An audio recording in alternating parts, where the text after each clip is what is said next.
Les accords 20 mai, je dirais pas que c'est une science, mais c'est certainement un art. Généralement, ce qui est intéressant, c'est d'avoir un accompagnement. Souvent, on peut aller avec les arômes. Celle-ci, là, il y a une sauce avec des petits fruits.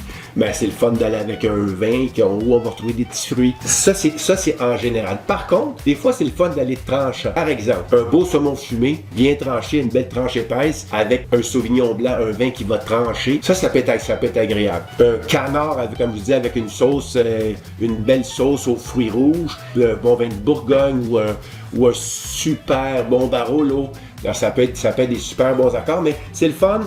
C'est sûr que c'est difficile de servir un steak avec un vin blanc. Il y a des gens qui vont hésiter pour le faire, mais là, on parle plus d'accord vin blanc, on parle d'accompagnement, on parle de satisfaire les goûts des gens, mais un accord vin blanc, généralement, il faut suivre, il faut aller avec la couleur, avec les textures et les arômes. En fait, les accords vin blanc, pour moi, c'est comme un plaisir, c'est une joie. Par exemple, la semaine passée, on avait des amis vignerons ici. On leur a fait quelque chose de spectaculaire. J'ai demandé au chef de le mettre sur la carte maintenant. On a fait une belle tranche de foie gras poêlé. Et puis, on a mis une petite mince tranche de saumon fumé par-dessus. Et puis, on a bu ça avec un grand champagne. C'était fantastique. Alors, des accords 20 mai comme ça, vous pouvez en essayer à la maison, évidemment. Il y a des livres, si vous n'êtes pas familier avec ça, pour choisir. Un accord 20 mai, quand c'est réussi, c'est le plus grand des bonheurs.